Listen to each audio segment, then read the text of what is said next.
Can do it.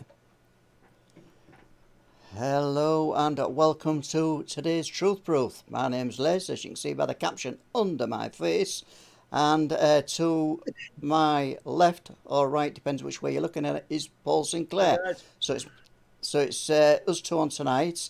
Paul, let's see who's in the chat tonight, and we'll try and welcome everybody if we can give them a name shout out. Yeah, you go for it, Les. But I can see there's plenty of people there. Lee Roscoe, Deborah Singleton, who's always in the chat. God knows why she's always here. I've no idea, but I'm pleased she is. And Patricia Adams Wright, absolutely looking forward to spending some time with Patricia later this year. And because she should have come up to Cliff's other week, and it didn't happen, but we are looking forward to it. My daughter Jessica, all good and fire away. Oh, Chris Wright, can't stop myself now. MKMD. So it's all good. Thank you. Alison Ball, Nick's Exploration. Hi, Nick. I did ring you other day. No reply. So get ready for another call. And fire away, Les. Yeah, I see. I film UFOs is in the chat tonight. Let's have a look. John Pitch 4D. Welcome to the show. Ralph Winter. Smile a while. Right. Great name. Great name, that one. Yeah, I like that one. Smile a while. That's what we always do in it, Paul. Smile. We've got to try. Yeah, now, so I've got to thank everybody from previous weeks who's donated on the Super Chat. Always welcome.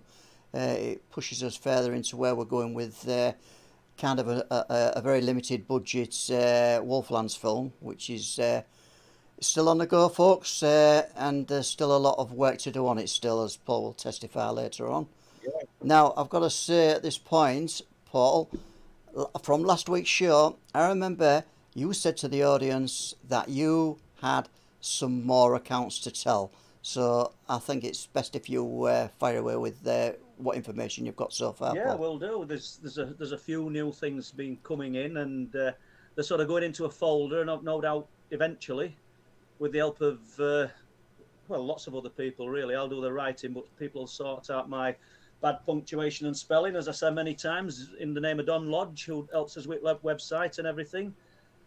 Amanda Eames, I get loads of help. I say that because Les helps in background is doing absolutely loads and loads. So we couldn't do any of this. We are all people that are there contributing, whose real name we don't really mention or at times, but ever so grateful. But I received a story. Not a story, an account. A story doesn't do it justice. About a month ago, and I did ring the people last week to ask if it were okay if I talked about it. Now, it's not going to be epic, as in 30 minutes, 40 minutes long, but it's had a really impacting effect on this lady's life after she's seen it. And I met up with her, spoke to her, went to the location. We drove to the location where she'd seen this thing, and I'm kind of sold on story. And I've said before, and I think we all need to say it, we're not sold on every story. For if you get 10, there might be 2 that are absolute diamonds, and this is really interesting, in my opinion. 2019. I'll not say a name. Now, just before I get to it, I'll say why I rang and asked. Because when people tell me I can talk about these things, and they give me their accounts, and they said stories again, sometimes when they actually hear it being spoken about and they're witnessing it, because they might be in chat now, it's kind of graphic. It brings back that experience to them, and I'm not wanting to do it to create some kind of effect or mind trauma to the person who's listening to it, who's giving it me. That's never what I want to do. And I've learned the hard way, because I've done that once. I was given permission to kind of talk about it, but I didn't ring them to say I was going to do it. And I know what effect it had, and it's not good. So I've done it with this one, and it's not terrifying or anything, but it's just had a big effect. So we'll get to it. It's 2019, it's the summer, and this lady's gone to Tesco's in Filey with her husband and her children to do a bit of shopping. She's coming back from Tesco's. She's driving. Most people won't be familiar with it, but I know some will. Nick's Exploration and other people who are in local to area will be. But you drive down to this roundabout, there's two ways in. It's like an horseshoe shape is Tesco, but she'll have been at the roundabout closest to Bridden. She's coming down towards the roundabout. Very busy, summertime, lots of holiday makers, so the traffic's going around the island quite slow. And she sees about 3 cars to her right, a dark brown estate car that she believes were a Mondeo. And there's a guy pointing at her. She knows it's meant for her. She's really intense. She said he looks a farmer type, if you know what I mean, like, you know, the kind of clothing that he'd wear, the cap. Says to her husband, "What's he looking at?" She says, and we're looking round, trying to think, what's the problem? What's he looking at? And he's intense. And the cars are slowly filtering round. And just as, once I said the 3 cars, just as it just about draws level with her, or them, there's only one person in the car, as she can see.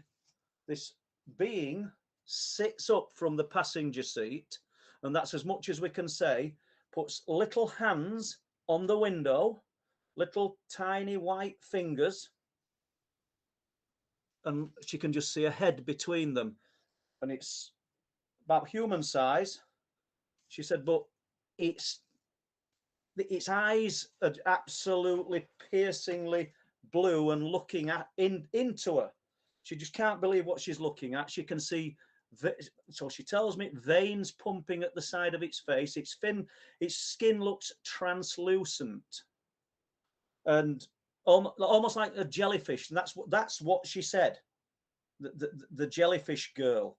And I'm looking in chat now, just if she's in, because I did say I would speak about this, and I didn't get a chance last week. He said I'm absolutely monster effect on this woman, because she couldn't see shoulders or anything. It's not. There's no mind speak as people talk about. There's nothing like that. But she's got this connection. It's fixed on her, and all veins, sort of blue veins, and this almost transparent, like gossamer type skin. As the car slowly goes round the roundabout, she forces her way into the traffic because she's wanting to follow it. The back of its head, she said, I could see the back of its head, and it looked like loads of closed eyes. Now you're getting what I were told. You picture somebody closing their eyes, and you see the bump and the slit. You know, not the slit, the sort of eyelash. But she's not talking about eyelashes. She said she could just see lots of what looked like bumps, and they resembled closed eyes. This car, the traffic was sort of queuing. It were really busy. She said, I don't know, it must have had some kind of sixth sense, because it literally overtook all other cars and just went speeding up the wrong side of the road into the distance. Now that's the story. It's, you know, like I said, it's not some smoking gun of alien abduction or anything like that, but it's from 2019. This lady's been looking for answers. She'd come across me, as in somebody who looks into these things, and it's took her till about a month ago to get in touch.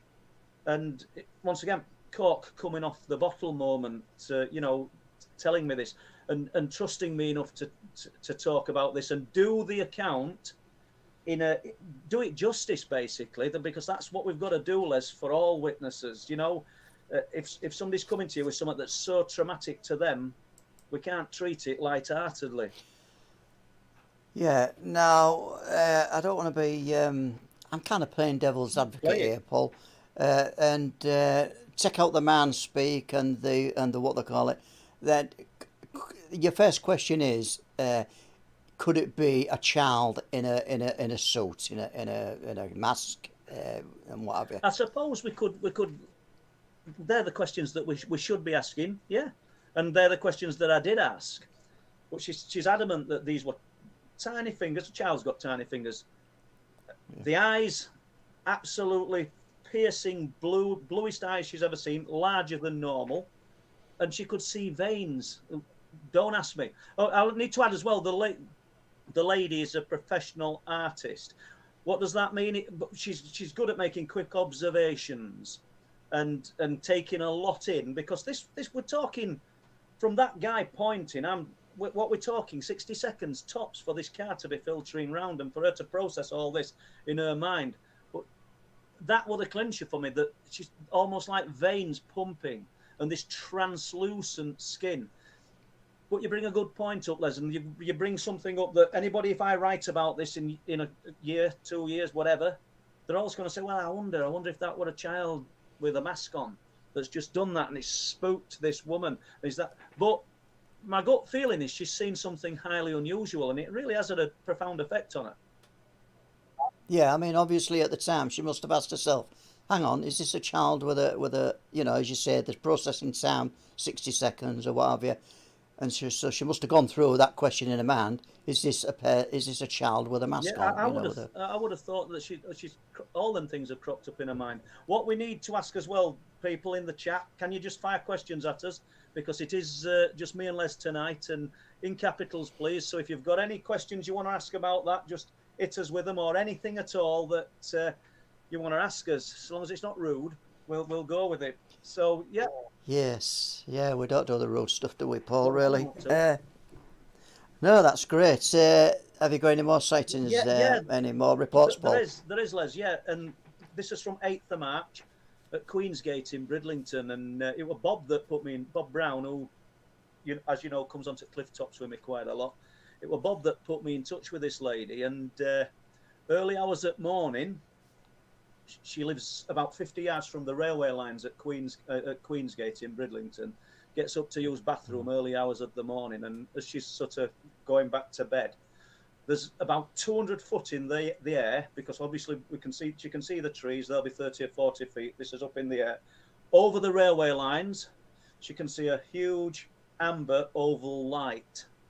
Now, she says it was about the size of a helicopter. So before anybody jumps on that, she said the size of a helicopter, not about the size of the light, a dragon light from a helicopter, which happens to be white anyway, not amber. There's absolutely no sound, 50 yards away from the object she believes roughly, and the size of a helicopter. It's just one sighting that we've got at about 2:30 in the morning from Queensgate. But what's interesting, residents on social media are also reporting strange noises and strange humming sounds.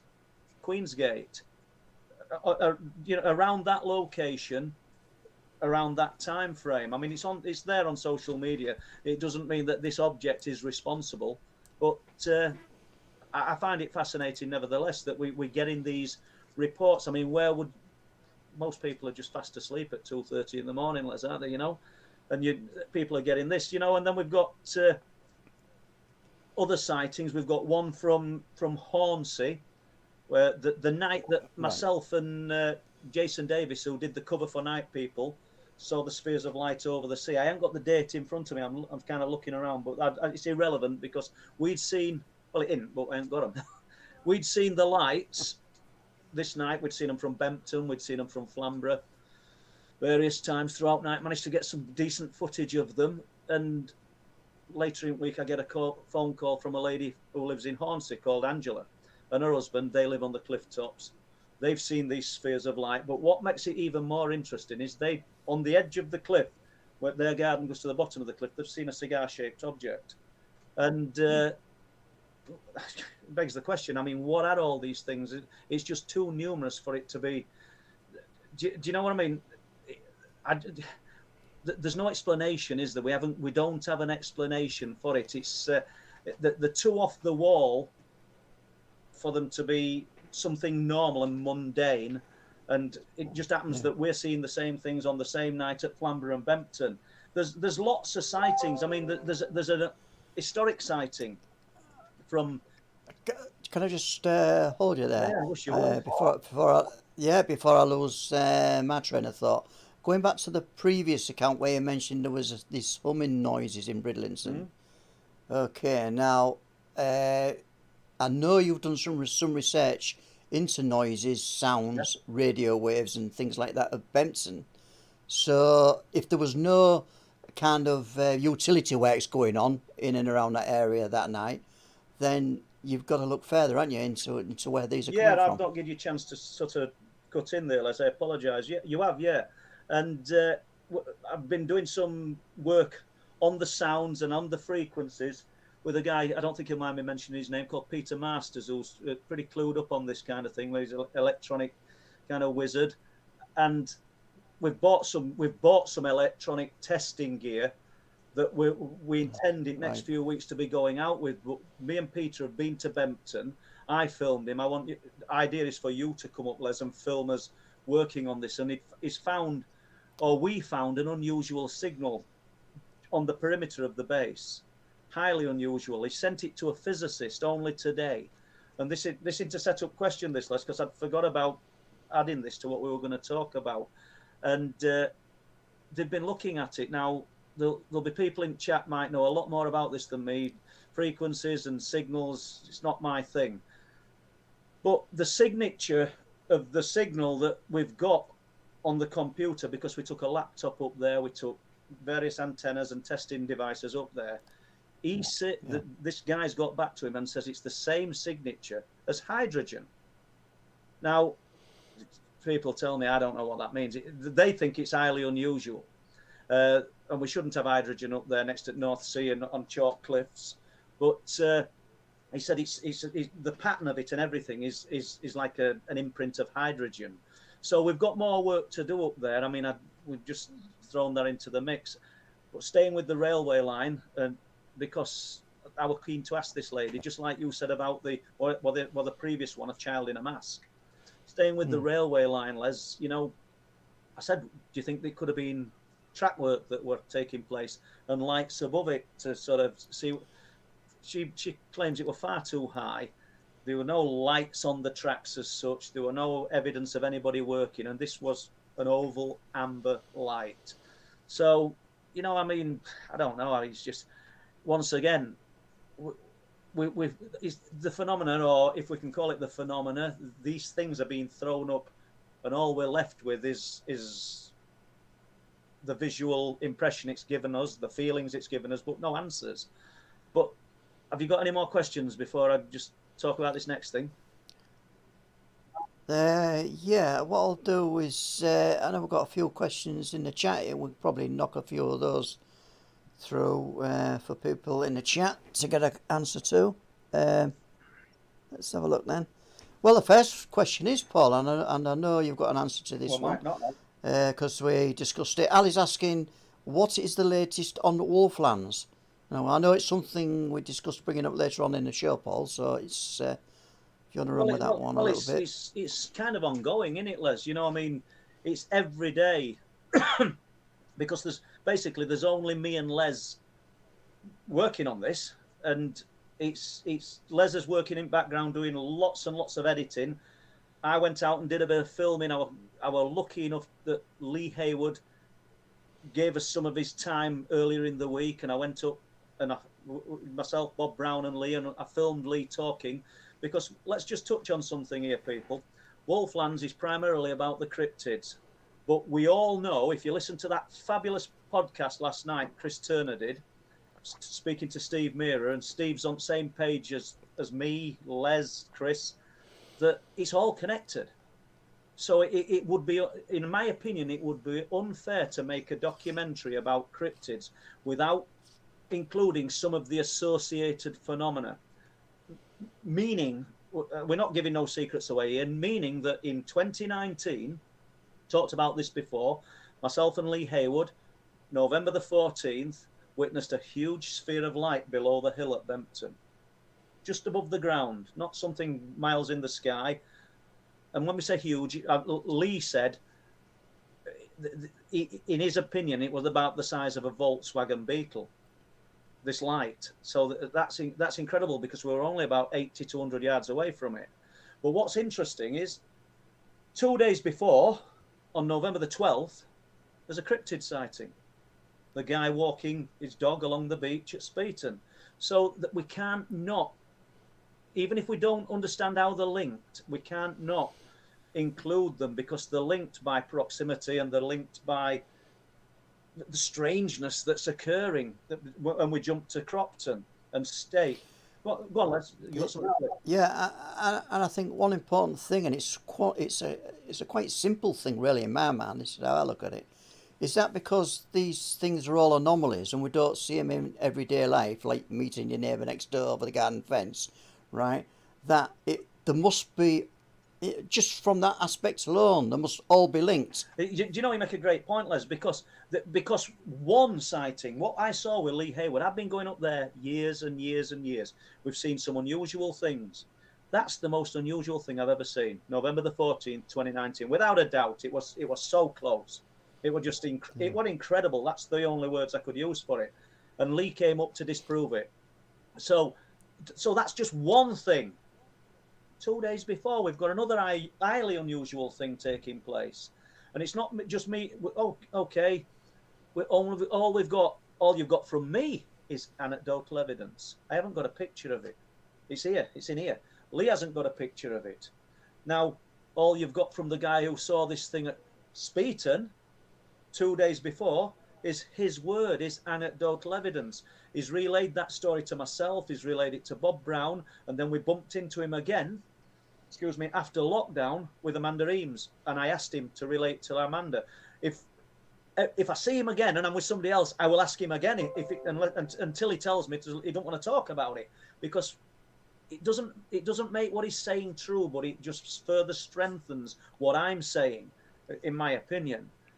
So yeah, jumping back to the Wolflands, these are the reasons we've included other anomalous phenomena, and we'll not go into great detail, but we'll go to Crofton and State and the Gamekeeper.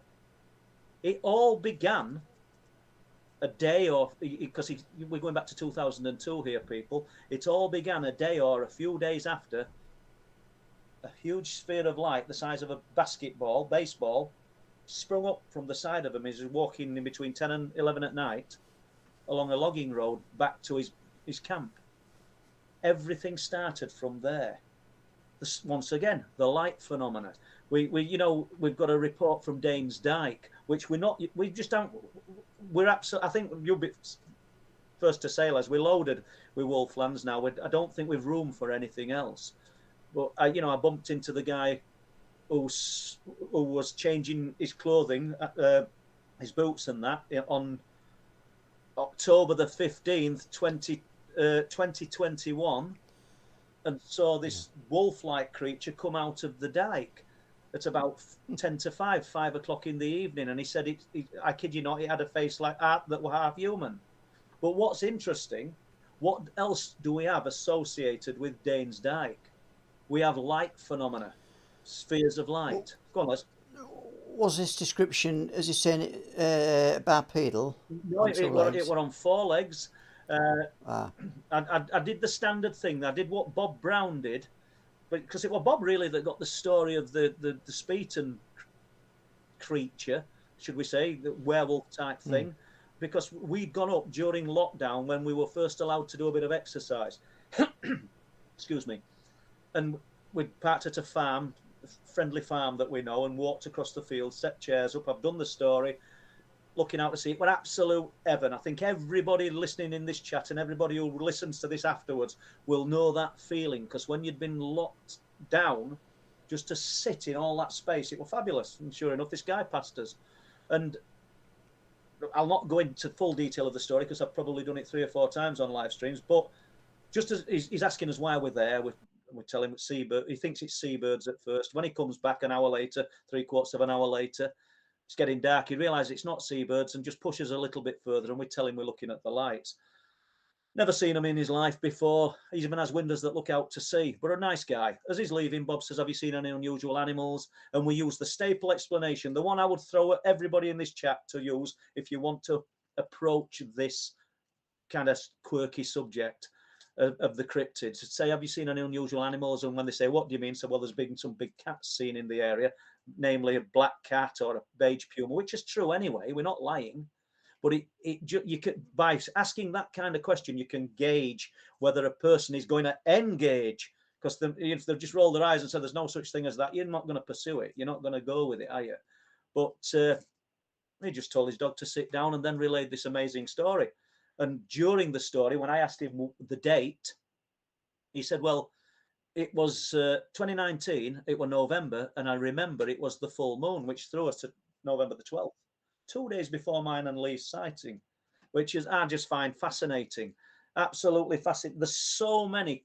I mean, we haven't touched on Wolflands really, Les, and we will do. But there's, because I know you want to tonight. But there's so many quirky things. The paratroopers sighting in February coincides with a year later my daughter being at just in front of that hill with Bob Brown and myself, and seeing that square of white light, and then going home and hearing this weird growling sound behind her. It's just absolutely nuts, guys. So, questions, Les? I see Jessica's in. I'm going to Cropton too in a few weeks. Beautiful around. It is, Jess. Let me know and I'll come with you. That's my daughter, by the way. And do you know something? I'm going to get shot down here. I think I've got 8 grandchildren, but Noah is the only one that's really, really keen on what I'm involved in. So, obviously, we love them all the same, but he's got a special place in my heart. Just. Yeah, right. Jerry Denning is in the chat tonight. Welcome, Hi, Jerry. Yeah. I know we've talked about this recently, but hi, Paul. What do you think of the recent sightings at Bempson? Interesting. I take it you mean the BBR sightings. Now, I didn't see them, Jerry. I've got to admit, I spend probably 4, if not 5 nights a week up there at various times. And I have seen the footage. And I think Lee Roscoe's probably in chat now. So there's no disrespect to Lee. He knows that I think he's a great guy. So I'm probably he's not going to like what I'm going to say next. But I think it's deer. Namely because I'm using similar cameras. I'm using psionics cameras or a psionics camera. I'm using a thermal. The place that this was seen is where a lot of deer frequent. So that's my take on it. However, and I have to, that's where I'll end it, because I wasn't there. They had that experience. I didn't. And in full fairness to Lee, they are in a location where highly unusual things happen. I mean, you know, when people say to me, you know, about the unexplained phenomena, and I say, well, it doesn't perform to order, but certain locations around the UK, around the world, do produce more unexplained phenomena than others. So you have an higher probability of something happening, I would have said, around this part of the East Yorkshire coast than other places. But for me, based on what I saw, it's deer. That's as cut and dry as I can be. And but I weren't there. Yeah, and I did go up there with you and with Lee, of course, and we did a little bit of filming and exploration around there before we got kind of pulled off the ground, didn't we? For want of a better phrase. Yeah, it was kind of an area which you shouldn't really be up there, and yeah. So I've got to hasten to add, we had to retreat. So the point being here is that we couldn't really explore fully of the situation where Lee and Co had seen had seen it, because we couldn't get up there physically, could we? That's correct. But just before I end this, I also need to add that Chris Turner, I don't know whether he's in chat at all, but he's also had a look at some of the footage, and he's of the same mind as myself. But let's just be straight here. The guys who filmed it, if they've filmed it and they believe it's something else, then I respect their views. You know, they're both genuine guys, and I don't think there's anything untoward going off. But if you want my opinion, you did ask, it's deer. I should keep saying that, don't you? But there you go. Hit me with another question, Les. Yeah, okay, and thanks for the question, Jerry. Patricia Adams Wright. Right. Has the lady with the car event tried to draw or paint this creature? That's a good question. Do you know something, Pat? I don't know. And she is a fabulous artist. She sent me some of her artwork, via email and that. And I mean, I paint, I use oils and that, but at the speed that she's turning stuff out, she's really clever. That's why I said her observation will have been detailed. She's got a really keen eye. So good point. And I think it's something that if she hasn't, then she needs to do. I think she's been processing it for a few years. It's took her this long, because she did say she's thought about telling me. You what? Sorry. And when was it, It Paul? was Just remember. 2019. It was the summer of 2019. Someone tells me it was April. I do have the details, and she did allow me to record her as well. I always ask. I would never record somebody and not be out asking. And I asked, and she said I could, because obviously I can put that into a little folder on laptop, put my notes in as well, and at some point I will write that up, and I can get full benefit, because there will be things you miss. You can't just I can't remember what happened yesterday, to be honest with you. Sometimes I'm terrible, but I think everybody knows that. Right then, so I'll just leave the questions for now, and I kind of want to come on to my own questions, really, Paul, because I know we've been working very closely for the last 2 years. I owe you any money, are you?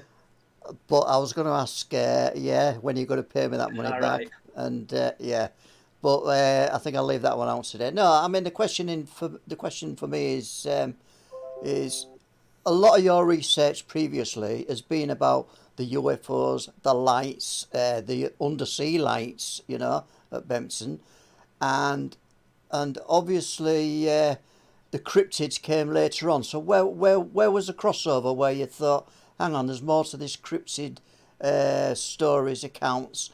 When was that? When did that take place in your life? I don't think it had ever even come into my mind, Les. Due to the things, like we said, that happened in childhood, sort of that is kind of ingrained, that's stamped in your brain, so it's not going away. So it's kind of ticking over all the time. The alien, the UFO related things. And I picked up on what Steve Meara said the other day. He doesn't like the word alien, and I don't, and I've just said it, and he's right, because we don't know where they're from. We haven't a clue, but I don't want to deviate. But so where did this come from?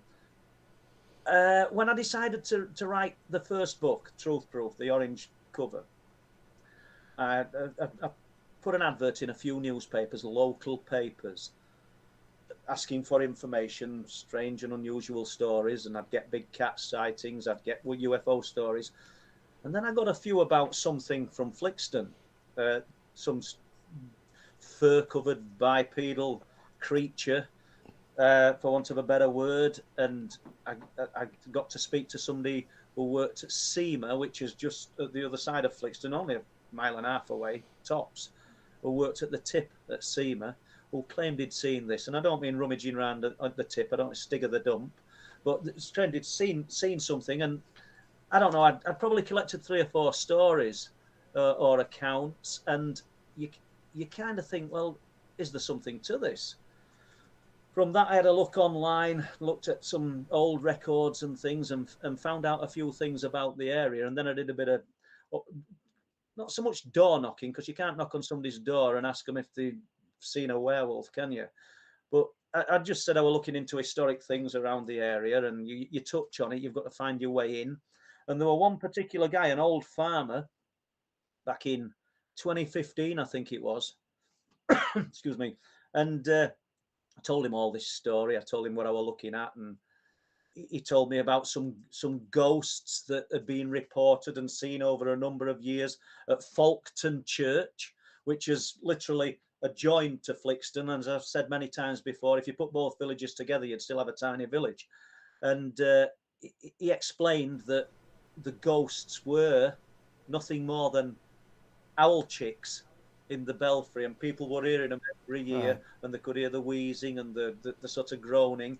And not that that's got any bearing on the Flixton story, but he told me he'd never heard of it. So I don't know, 6 months passed, an amount of time passed, and I'm back in the village. And I'd walk across the cars, I'd be all over the place. I didn't sort of meet every local that were in the village, but I bumped into this guy again, and said, how you doing, kind of thing. I said, I'm still looking into this story. I said, and found a few things out. I said, did you realise that Flixton used to be called Wolfland? He says, oh, right, yeah. Says, you found that out, have you? I said, yeah. Says, and Hunmanby, farmstead of the Hound Man. And so I'm going into these things, and then I told him that there'd been a refuge built at Spittal Corner to protect travellers from an infestation from wolves. It says the writing goes, people, and we've done this loads of times, from wolves and an infestation of savage beasts. Well, I think this were in 937 AD. That's approximately 84 years ago. 937 AD. So we've got wolves. Didn't have bears. So what else did we have? What was the infestation of savage beasts? That's the little ingredient I found interesting. But this guy says to me, "I've seen it," and like, you what? I've seen it, and then he starts talking and he starts telling me it was 1948, and he said there's some burial mounds at the top of Staxton Brow, and me and Les know where these burial mounds are. We had a bad experience up there, but we'll not go into details. We had an experience, whether it was good or bad. We've got removed. Let's put it that way. But anyway, right. So there's some burial mounds at top of Staxton Brow. He said, and it was 1948, and he were with another boy, and they're up there playing late summer's evening. Once again, a story I've done before, people, but for those who haven't heard it, he said, and we come to this big tree, we're approaching it, and there's something sat with its back to the tree, squatted on its haunches, looking at something in its hands. And they're stopped in the tracks. They're only young lads. This is the story I'm told. He says, and it just lifted its head and looked at them and just looked down. He says, and we turned and ran. Now, I asked him what it looked like or what it resembled, and he said, a dog in the shape of a man. So we've got another story. There's another one of men riding home, two men on one motorbike from a night out in Filey on A1039 road. All the stories from Flixton, most of them, the majority of them, originate from the A1039 road. There's nothing special about the road, people. It's the only road in and the only road out. And they're driving back home, and they claim that their headlights caught sight of something in a drainage ditch that come out onto the road and looked at them. You know, similar thing. Excuse me, a bit too much food. And so we've got that story, and then we've got I think this was 2019. Two young ladies coming home one night, driving the car down Whitegate Hill towards Muston, and they claim that this thing jumped into the middle of the road. They gave a description very similar to what the guy at Speeton said he saw on the cliff tops, as in looking like the werewolf from Remus Lupin, from Harry Potter, Remus Lupin. So it kind of makes you wonder what they're seeing. Now, how did I contact these women? Because somebody had put something on a Facebook page about Flixton and about the Flixton werewolf, and it had generated a bit of attention. And I just read through it, and what somebody said, what you saw, see, you weren't lying. And I thought, what are these people on about? You know, and I just followed the thread, and then I contacted them, ended up speaking to them, and sure enough, that's what they'd seen, or they claimed to have seen. Interestingly, Les, Whitegate Hill it's got burial mounds on the left-hand side as you're going up Whitegate Hill. That's right. And I think I might be wrong here, but it's very close. If I'm wrong, it's either Elf Howe, where they found what's known as the Flixton drums, which are 3 chalk carved drums. These aren't connected, big people, to cryptids and things. But what I'm saying is, a few years ago, in the top 10 artifacts in the world, the Flixton drums were about number 9. At the moment, there's an exhibition about Stonehenge and the artifacts found, and there's a drum found very close to Flixton that they're including in the exhibition about Stonehenge. Why something from around Flixton and Burton Fleming, the area, should be pulled into Stonehenge, I don't know. I mean, obviously, I suppose it's because of the year, and Stonehenge has a much higher profile. But what they're talking about is actually from our area, which is fascinating. And they found stone spheres, and which is unusual. They found them in Bridlington. And all this area, all this abuts onto the Star Car, doesn't it? Now we've got some fascinating accounts about Star Car in our film, so we won't go into detail now about all that but there is some fascinating stuff We in have, there. and we've been very lucky to have the assistance in a way of Professor Tim Brennan, who's looked into the ancient people of Starcar and their practices. You know, I had looked at this before, but it's always great to have somebody from academia looking at it as well. And what we've got to remember also, people, is that the archaeology at Starcar, which is just below Flixton, it's the Lake Flixton, which in 8 to 11,000 years ago, this was a huge lake bed. The people that settled around it, the archaeologists have now discovered that evidence of animal sacrifice, ritualistic practice. They found the deer skull frontlets, which were worn by these people, and the archaeologists believe that they were using them as shaman. And you know, I've touched on this many times. If there is truth in shamanistic practice, then is something akin to the Flixton werewolf a relic from those ancient times? It kind of makes you wonder. Can I just draw you back, Paul, into you say you'd put an advert out in the local press about asking if people had seen any strange things, and you got the response about the Flixton area and the Flixton witness. Did when these witnesses come forward, I know some of the stories are new, but in general, I get the feeling that some of these are like years old, but they haven't told them before. They haven't told anyone. That's, you're spot on, Les. Some of them are historic, and I love the historic sightings and accounts, because they're no less interesting to my ears and the people who are listening to me retell them, because they're new. Then we'll go to Flixton in a moment, but let's just jump to Rendlesham. Let's imagine that a plethora of new witnesses come forward, a family who were there.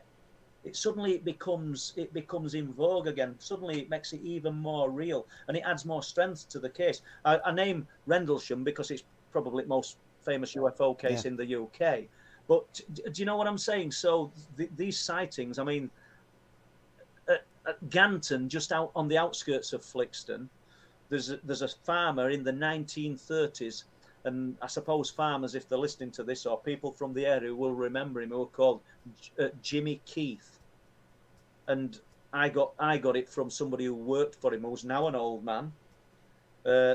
He worked for him as a young man, and Jimmy Keith used to claim that he'd seen on several occasions something resembling a werewolf on the cars. When we say the cars, people, we mean the lake bed, the dried up lake bed.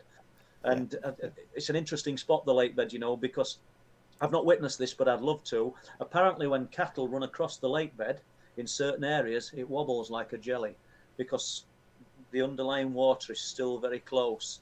Not that that's out to do with unexplained phenomena, Les, but yeah, the 1930s sighting.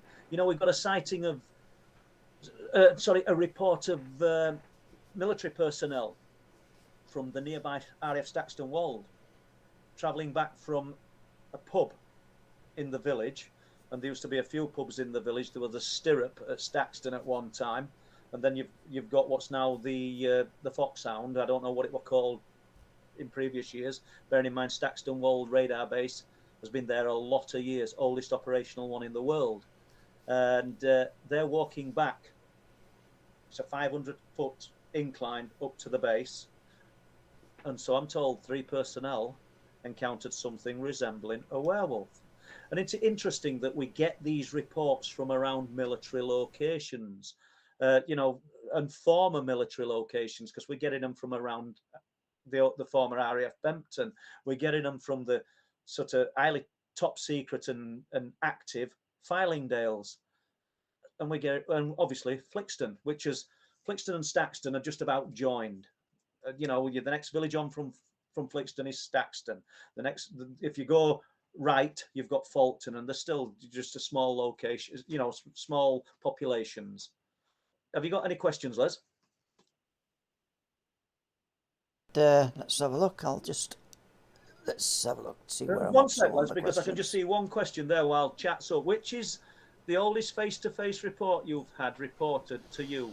And that's from Patricia, Pat Wright Adams. I'm assuming, Pat, that you're meaning the Flixton reports, and that would be the old chap who I'd spoke to, who had the sighting in 1948. And incidentally, I mean, Les picked up on something the other day, because I did speak about this to Les, because his family go back 5 generations in the village, so there will be people who know who he is. And yeah, so that's basically where I go. It's not the oldest report I've had. We've got the Jimmy Keith report from 1930s, but 1948 face-to-face report, it's got to be that one. Yeah. Okay then. Hare and Hounds, I've got think, Paul. Somebody's just renamed the book. Hare and Thank Hounds. you, Paul. Yeah. Al is asking, Paul, have you had a paranormal investigation of your house done? No, when we first moved in, I'm one of these people, who asked that question? Paul. Al. Sorry. Al, I'm one of these people, Al. I hate repeating myself, and I feel like I'm doing it all the time. And I don't mean to you, that's not condescending. Because I do realise that some people just make a living out of talking about one subject forever. But I like to give people new information. But I will do this one, and thank you for asking. When we first moved in here, 93/4, I'm not sure the exact year, we'd only been in, and Jessica's in chat, I think, one of our daughters, so she'll probably remember this. She'd have been, I think it'll be in her memory. She was next to the youngest, but no, Sarah certainly remembers. And there's a knock on the door one evening, and I opened the door, and there's a priest stood there, and I asked him what he wanted, and he said he explained that he'd been to this house previously, and could he come in and bless the house? And it was news to me. It were all news to me. But I let him in. He stood in this hallway, huge hallway, lovely mosaic floor. It had all seen better days, this house. It were an absolute ruin when we bought it. So don't think I bought some kind of rambling, beautiful house. That's the only thing I could afford as big. It were a wreck. Anyway, so it's got this massive mahogany staircase with spindles that are going up all the way around, up 3 floors, and you can just look to the top. From the top, you can just see the floor. It's fabulous, it were. I've converted it now to flats.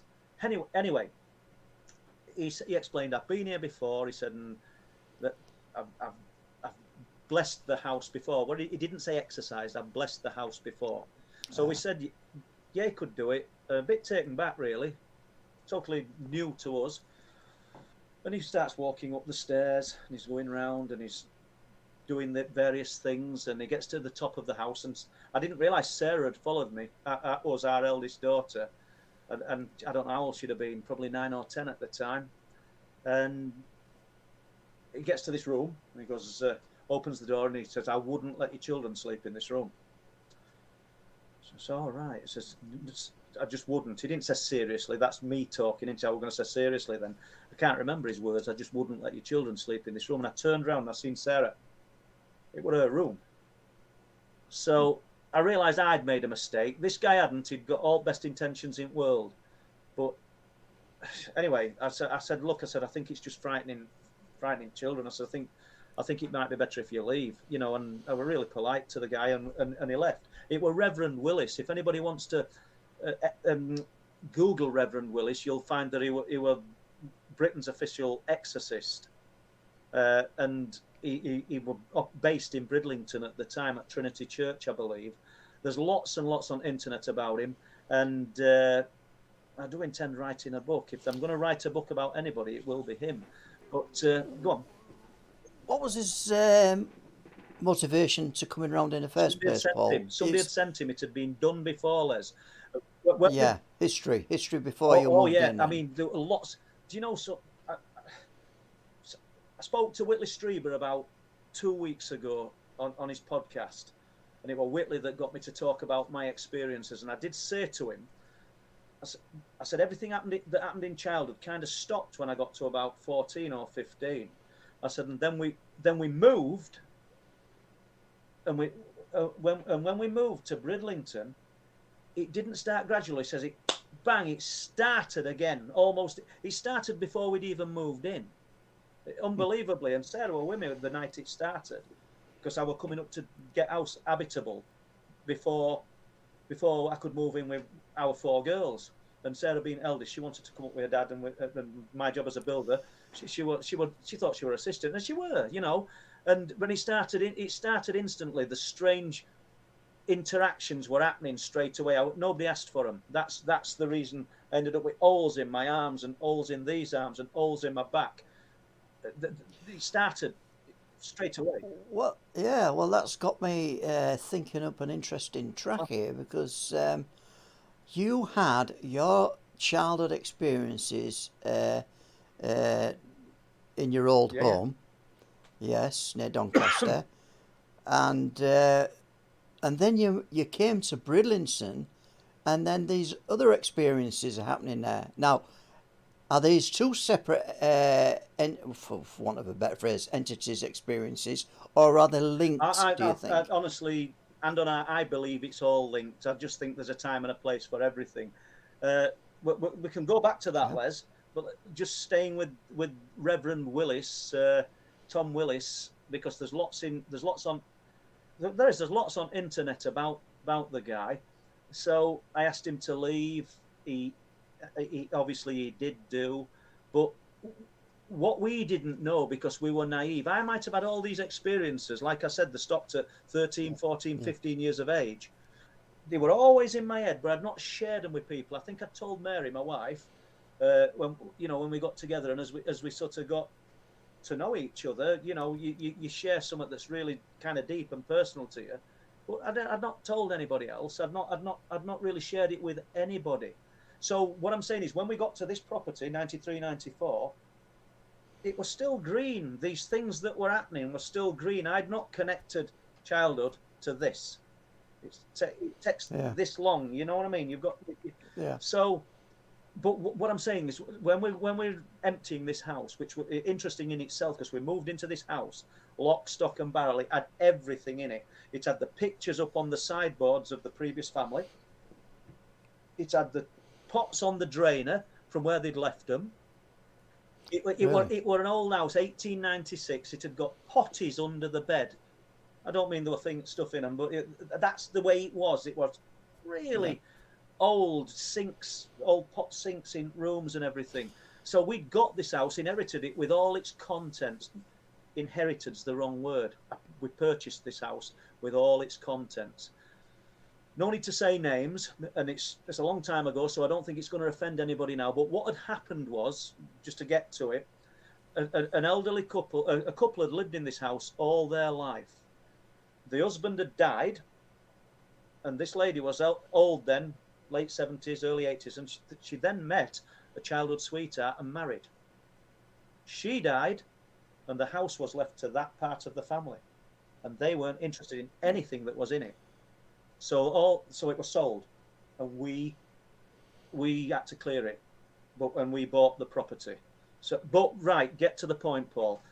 The house was full of bin liners full of letters, and all handwritten, obviously, all in different styles of writing, different coloured pens, all on one piece of paper. And I mean full, hundreds and hundreds of letters in these bin bags. And we were just burning them. They weren't meaning anything to us. I only read a few of them. It took a while before a penny dropped, because they didn't make no sense. And it was spirit writing. They were spiritualists. They'd been holding seances there. Yeah. They'd been, I don't know what else they'd been doing, if I'm being truthful. I'm not going to say they were bad people, because I have no knowledge of that. Hence, the vicar, the Reverend Willis, knew about the property, and he'd been before. I hope that, it's a long way around it, people, but I hope that kind of makes sense if you've stayed with it long enough and not turned me off thinking, what's he rambling on about? But yeah, so that's where we're at with this. I wish, really wish we'd have saved these letters and sort of gone through them with the time to spare, you know? Yeah, because they could have made a little bit more relevance to you now, Oh, couldn't they? And, without a doubt. I mean, there's so many things. I mean, Jessica, she's probably gone now, but Jessica were in chat earlier. Because I had a diary of everything. I call it the Book of the Strange, and everything that were happening, I were writing it down. And I made a mistake of taking it to somebody's house one day and letting them look at it and leaving it, and they kept it and said I'd never got it. Proper, not a famous, but a proper, well-known UFO researcher. Shame on you, because if you listen to this honestly, because you absolutely know, and that does make me feel angry. And Mary knows he's got it, and I know he's got it. And but anyway, Jessica said to me, "Can you remember, Dad? Can you remember waking me up?" And we went downstairs and we followed the sphere of light downstairs. I've no knowledge of it. She remembers loads and loads of cameos of strange events connected to that property. Absolutely crazy. And it's one settlers, it's still happening. Just ask Bob Brown, who lives in Top Flat. It's still. Well, that brings me to a following question, really, which is quite timing's right here. And it's a little bit out of order, but I'll ask it. Sharon Lomax is asking, Paul, you mentioned on a previous live that your neighbour saw something in one of your home windows. What did the lady see? Yeah, good point. Yeah. It's the lady who lives opposite us, and it was last week. And what did I go outside for? I went outside to do something. Anyway, I wrote my car, and she came out, and I asked her if she were okay, how's things, because I know she'd not been very well, and my wife come out as well. She says, I've seen something odd. She said, I've not been very well, and I've been in bed. So her bedroom obviously looks at the middle floor of our house. And there's a huge landing with two windows on it. She says, it's daytime. She says, I'm laid there, and I can see two shadows. Now, Bob will have been at charity shop because he works at charity shop all day. And I know that the other chap were at work. She says, and there's a tall one. She says, and they're not people. She knows nothing at history at house. They're not people. She says, they ain't shape of people, but what I'm meaning is she can't see the physical. She can see two shadows, a tall one and a small one. She says, and has anybody seen that wine advert, that stupid wine advert where they sort of walk down pretend stairs?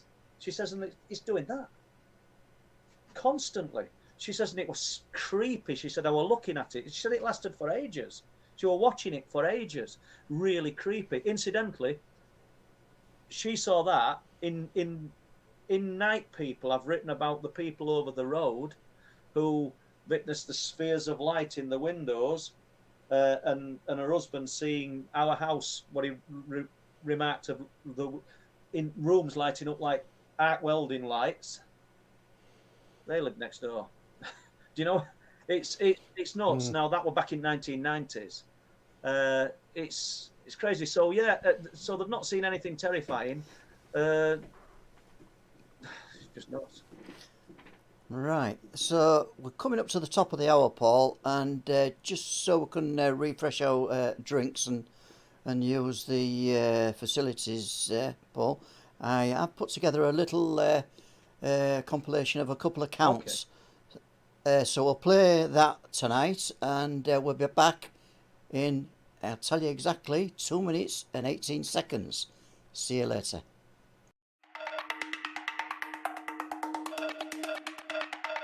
Here's an interesting account from Flamborough, from a diver back in the late 1970s. We think it's 1979. I've spoken extensively to this guy, and he told me for a few years he used to work with a Flamborough fisherman who I won't name, and they used to go out in a little boat, a cobble, and he used to put his diving gear on, dive and collect lobsters off the seabed, obviously feed them to the fishermen waiting above in the boat. And there are King and Queen rocks, and that's basically where they're fishing this particular day, 1979, clear day, and they stop for something to eat, and they're just sort of minding their own business, having the dinner time break, and he looks up and there's a wispy little bit of cloud, and he can see a silver sphere behind it.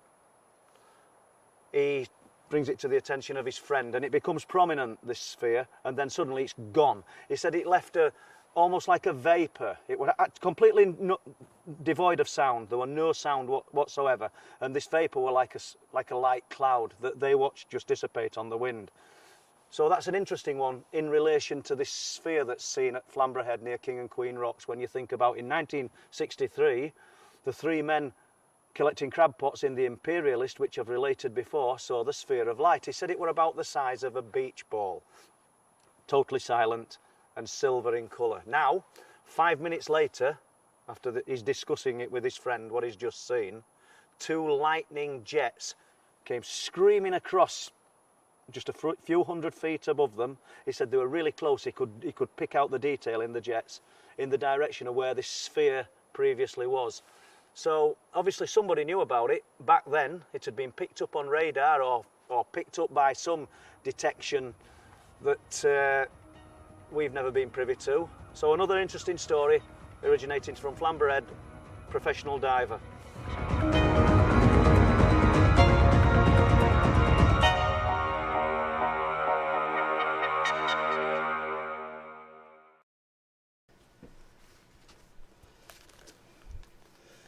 We just got back in time.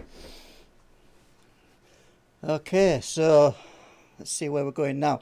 So if you can just give a little plug, Paul, for your website and what people can do when they get there, that'd be great. Okay, it's all good.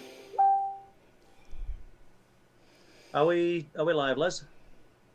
Great stuff. And yeah, I've just been to the bathroom in between this little break and walked out, all lights off, and my wife's just gone in darkness and frightened me to death. So I'm easy frightened, and she really has.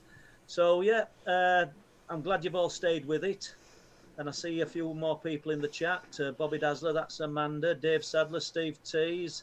Equality Communism, that's an interesting one. Stargaze Returnal, Joe Weeks. Thank you. Thanks for all the support, guys. Honestly, it's all welcome. And anybody who hasn't been on the site before, who wants to find a little bit about what we do, we have a website, truthproof.uk. You can find my books on there. You can find lots of interesting reports that you're probably not going to find anywhere else. I mean, if anybody's copied and pasted them, so long as they give us a bit of a plug, they're welcome to. We're not that precious about our things. Don Lodge does the website. He's responsible for everything that goes on it, and I'm very grateful to that. Like we said before, we're not going to forget about all people that help us, and loads of help with Wolflands, all these witnesses that have come forward and give us their time. It's absolutely brilliant. And yeah, let's just fire away. Let's keep going, Les. Yeah, well, that kind of leads me in, actually, just to continue some of the notes I'd made here. And what I was really thinking about here, Paul, people have these experiences. You talked about the lady who had the man speak from the car, from this weird creature in there, right? So that was a lady, yeah, right? Now we've had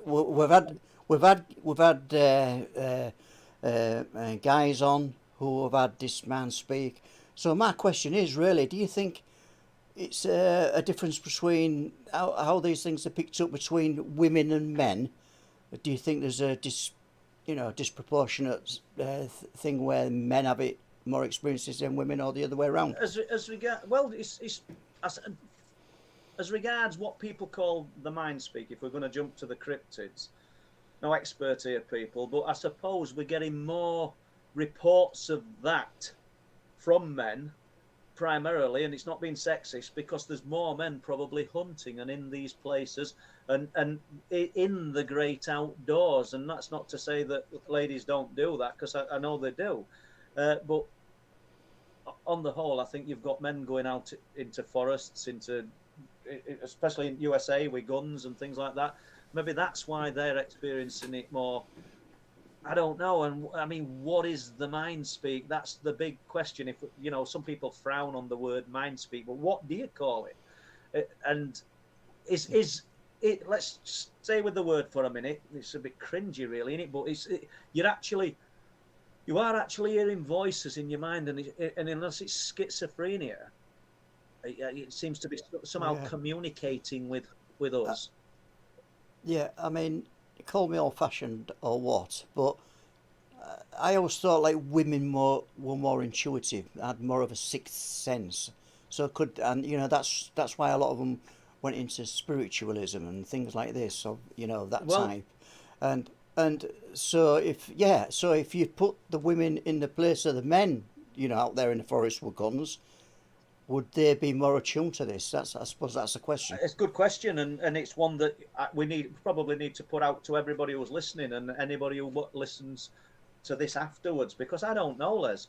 You're probably right. I mean, so when you jump to spiritualism then and mediums, are they hearing the same thing that the guy in the forest hears when he lifts his gun up and something in his head as he's looking at this thing says, I don't know, this is, for want of a better word, not a good idea, don't do that. Are people who are channeling the voices of spirit hearing the same thing? Is it the same phenomena? Which case, are we dealing with the same phenomena just with a different mask on?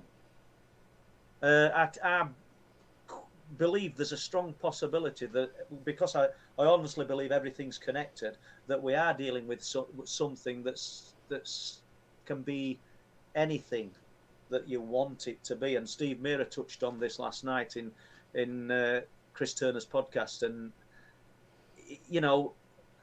I think there's a lot of truth in it. Like I spoke about it years ago, calling it a hive mind, meaning it can be anything. Kind of what you want to see, a nuts and bolts UFO, then that's what you're going to see. The phenomena will produce that. You want to see spheres of light, the light forms, then that's what you're going to see. And there'll be people looking at this who will just shoot me down in flames. But honestly, I'm not bothered, because all we're dealing with is opinion based on what we're observing, what we're taking in.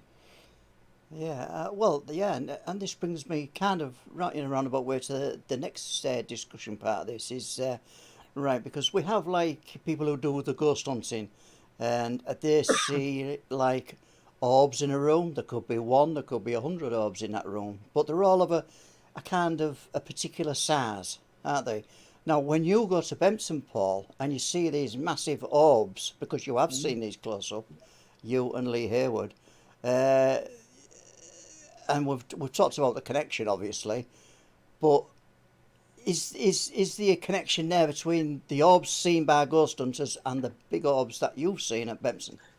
It probably is. It's probably all relative. I mean, if you were holding a séance in a room, I'm not saying you're going to see orbs because you're holding a séance, but if you're going to see that kind of phenomena, you're not going to see something that's going to fill room. Perhaps it's, I don't know. It just fits the surroundings. I really don't know. I'm kind of clutching at straws here, because ultimately we all know that there's a truth to what we're looking at, and everybody who's involved in this tonight, and everybody who's going to listen to other people speak, they're not listening because they think it's a load of rubbish. Well, they are. We get people in chat who want to shout us down, but Deborah will sort that out. But what I'm saying is, I think ultimately everything that we're involved in is connected in some strange, quirky way, just like the November the 14th light sphere and the November the 12th UFO, just like the gamekeeper's light sphere, and a few days later the cryptid sighting. You get the UFO sightings, the structured craft, 1998 on the same hillside. We've got these concentrated areas within the affected zone as well. That's what's interesting. You do have a concentrated.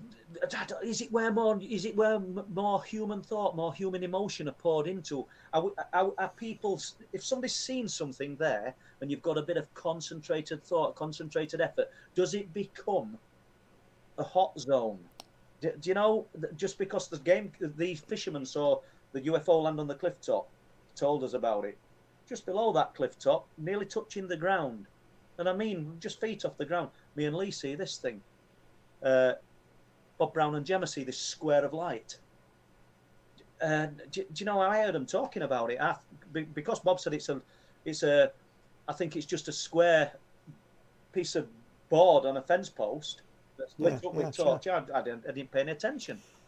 I'm kind of thinking what intrigues me is that the ghost hunters in a room wherever see these orbs, and they usually of I don't know if you pick them up on camera, Paul, and you've seen plenty of them from a camera photo, and they all appear just white or black and white, don't they? But what you've seen are totally different. The fiery balls you're describing here, you know. So I mean, the only common denominator is that they're round. Yeah, that's true. You know, Lee, I'm not just saying it, but Lee's a smart guy. He's a smarter guy than me. He's really switched on. I mean, you've met him, and he said it was like looking into lava. He said looking at the sphere was like looking into lava. He said, and the influence that the light gave off, he said, it was like nothing he'd ever seen before. He didn't think it was man-made. When he came down with us onto the cliff tops that day, with me, should I say, being with us to film, but with me that day, he came to disprove this. He knew exactly what was out at sea. Boats, and you can see all the boats in the distance and close, not close, but within 6 miles. And Lee follows all the radar reports and Coast Guard reports. So anything what's out there to pinpoint where everything is, they'll know where it is. Aircraft is Lee's thing. Aircraft, believe you me, is Lee's chosen subject. He's really clued up, and just Google the guy as you know, because he's absolute. He's a wealth of knowledge, and. How quirky is it that as we're driving along Cliff Lane, he said, so what do these lights actually look like when you're observing them, Paul? And I literally looked to my right and I went like that. And it's there. We're not even at the location. I can't stage it. You know, and I can tell you this, and I could be the biggest liar in the world, but I'll tell you what, I won't lie in front of Lee Haywood because it's a mountain of a man. And I said it's there. Yeah. And Les knows this. You've seen the guy. You'll see. Yeah, surely. And you know what? I have not experienced these lights myself, but that's probably more because of the infrequency I go up there. So if there's a house for sale up there, Paul, which I can overlook where all this activity is going, I might put an offer in. Well, the thing is, look, the thing is, Les, that was the first time he'd ever been up there. Yeah, do you know what I mean? That was his first visit. And literally driving along the lane. And like I'm repeating myself again, but the rock angler who told us about the spaceship landing on the cliff tops, he allowed us to film him a few months later. Myself, Bob Brown, we picked him up at his home, drove him there, parked up, walked onto the cliff tops. He's telling us the story. I got onto the spheres of light. I can see Les smirking, so I might have amused him. But the spheres of light, and he said he'd never seen them. Camera goes away, 2 spheres of light appear in the sky. I mean, the guy's called Mick Sigson. You know, I'm not going to dodge your name and say, well, I can't tell you his name, because if you ever ask him, he might say no. That's his name. Bob Brown was with me. That's what happened. I got the camera out, Les. I know you want to... Yeah. They're switched off. There's an awareness there. There's something strange happening. Yeah. And it's only recent we went up there and you had dead batteries, didn't you? Oh, that is weird. Yeah, and the amount of people, I mean, Andrew Collins, I mean, there'll be people within this chat and listening to this afterwards who'll know Andrew is Ancient Aliens, talks about all sorts of things, goes all over the world, came up to Bempton, he's been up several times with me now, we've spent a few nights up there. And we've had him on the show. And we've had him on here, and I think the sound quality was crap, everything went wrong that night, didn't it? So we'll have to have him on again. It weren't good, were it? For some reason, things went a bit pear-shaped. However, Andrew took all sorts of equipment up there, sound monitoring equipment and everything. Nothing worked. Just absolutely depleted batteries. Steve Ashbridge, brand new thermal camera. Good quality thing. Can't get it to work up there. Takes it home. Works perfectly. My thermal works up there, but for some reason now, I'm getting camcorders that are just going absolutely they're just flat rubbish, to be honest with you. And that's not a norm. That's not an unnormal thing that's happening up there. As I say, we've got the electronics guy, Peter, and I think it's all about time, Les. And I don't know how much time you've got to sort of look into all this with us. And I don't want to bite into everything because we're so entrenched in Wolflands. We've had hours on it today, haven't we? That we've at some point we've got to get up there with Peter and start documenting these strange frequencies and sounds. Sure, yeah. I've got a question then, Paul. We'll go back to the questions. Nick's Exploration, welcome to the show, Nick, if you're still with us. And did you hear about the deer found at County Park, or I don't know if it's County Park or Country Park? Not sure what happened, but I think it was tied up, he's saying. I didn't, Nick, but I think by virtue of the fact that you're saying it's tied up, I don't think we've got a mystery there, mate, have we? And unless you've got something more to add, and please do. And is this Nick's Exploration, you say? Yes. Yeah, remember, Nick, I did ring you today, so I will be ringing you tomorrow. You shouldn't have sent that question. But interestingly, Weaverthorpe, a few, I don't know, what we're looking at, 15 miles away as the crow flies, there are deer being found in trees. Obviously dead. They're not climbing trees, but people. So I think we've got the work of a big cat. So although we're looking into unexplained phenomena, it's still fascinating that we've not got any solid proof of big cats in the UK, yet so many people have seen them and know that they're real. We've got lots around the areas that we're looking into for wolflands. We've got them from the cliff tops of Bempton, and we've got them primarily in the forests of North Yorkshire. Lots and lots of people. In fact, most of the people you'll speak to who are resident to the area will tell you they've seen them. And I don't mean the people who are sat watching Emmerdale Farm and Coronation Street. I'm on about the people who are actually working the land. They've seen them, so we know they're there. I'm not saying there's a paranormal. I'm not saying there's a paranormal aspect to it, but it's still fascinating that they can remain so elusive. If these things are normal flesh and blood creatures and they can remain under the radar, imagine what is out there that we're just simply never going to be able to detect. That we can't perceive. Yeah. Okay, right. I've got to get this question in, and it's for me actually. And thank you, Tony Worrell, for asking it. Thank you. Hi all. Has Les had a paranormal encounter? Well, I can answer that one, Tony, in one word, and that is a no.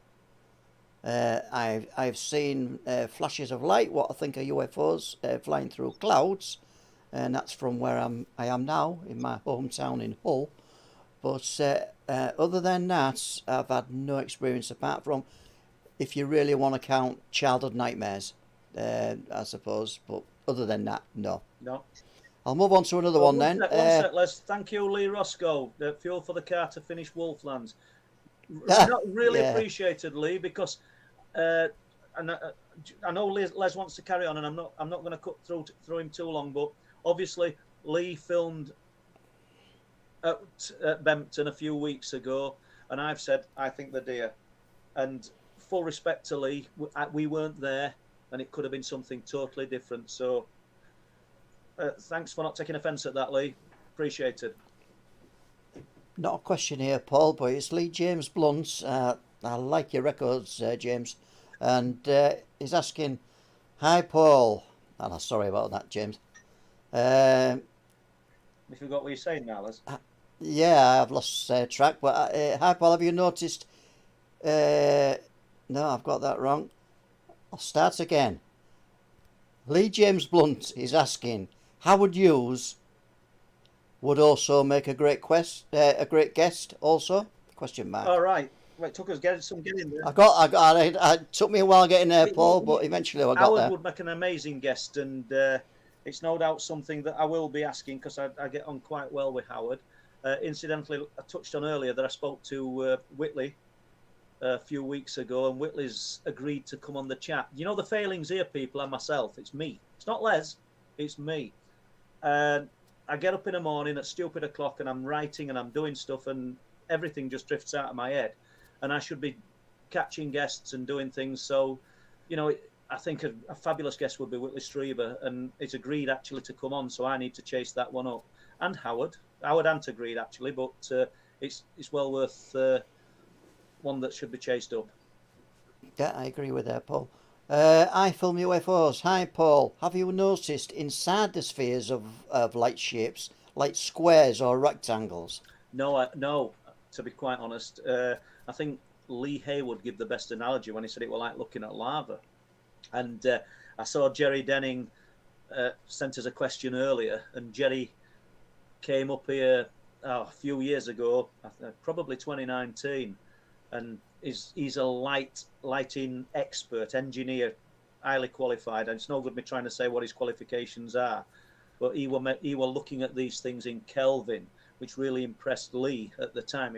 He was with Lee, and he couldn't work out, due to the intensity of the light and the sort of the light that it was throwing out, what these things were, because what we've got to understand is that they're very, very intense, very vibrant, but they're not lighting up an area around them. So they're a fascinating thing to see. Okay, so let's have a look then. I know you asked a question earlier on, Paul, and you jumped forward in time, but I can't remember which one you asked. So tell me if we've asked this one.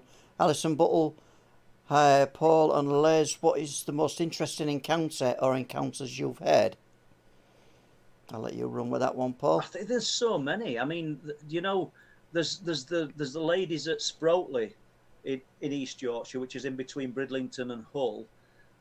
Back in 1994, that saw it was Sandra and Muriel Rowbottom and Sandra Walton, the daughter, yeah. And I think Sandra was at the sink doing pots for a mum, or she living with a mum at the time, and they lived at the back of a chicken farm, in a bungalow on a chicken farm there, and she saw some lights in the distance, strange, once again, orange orbs, looking at these things, just doing the pots and watching them, and then obviously she's become sufficiently interested that she shouts her mum and opens the back door, and she's looking at these lights.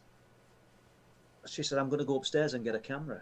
So she runs upstairs, and we've all seen, no, we haven't all seen the cameras, but if you're old enough, you've seen them with little square flash, and you press it, and then it flicks round, and you know. So she gets one of these cameras, takes a picture of these objects with a mum stood at the door. They come forward to the field that their bungalow, that part of their garden. I think she said there's about 6 to 9 orbs. I can't remember because quite a lot of years ago, and I spoke to her back in 2006, and I've written about her, but it was Muriel I spoke to primarily. They're frightened to death. They're looking at these things. They're all orange orbs, but there's one at the end, and I think she said it's white, and it's like an eye. They're all like eyes. They're turning. You can only go with this description. You can only say what they've told you. They're like snooker balls, but they're turning, and they look like eyes, turning from red to black.